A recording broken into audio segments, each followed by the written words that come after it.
చిన్న కథ జీవితం ఋతువులు. రామాదేవి అనే యువతికి జీవితంలో ఏదీ తనకు కలిసి రావట్లేదనే భావం. ఒకప్పుడు ఉత్సాహంతో నిండిన ఆమె ఇప్పుడు చిన్న సమస్యలకే భయపడుతోంది. ఇదంతా గమనించిన ఆమె తాత ఒకరోజు ఆమెను తోటకు తీసుకెళ్ళాడు.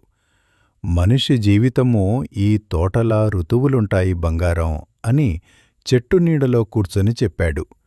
వసంతంలో పువ్వులు వికసిస్తూ అందాన్ని పంచుతాయి. వేసవిలో వేడి ఎక్కువైనా పండ్లు పక్వత సాధిస్తాయి. శరదృతువులో ఆకు రాలినా చెట్టు కొత్త జీవితానికి సిద్ధమవుతుంది. శీతాకాలంలో నిశ్శబ్దం, విశ్రాంతి ఉంటాయి. ప్రతి ఋతువుకూ ఒక అందం ఉంది, ఒక పాఠం ఉంది. మన జీవితమూ అంతే. మనం ఏ ఋతువులో ఉన్నామో గుర్తించి దానిని అంగీకరించాలి అని తాత చిరునవ్వుతో అన్నాడు. ఆ రోజున రామాదేవి గ్రహించింది, జీవితంలోని ప్రతి దశకీ కారణం ఉంది. ప్రతి క్షణమూ ఒక అందం, ఒక నేర్పు తోడుంది.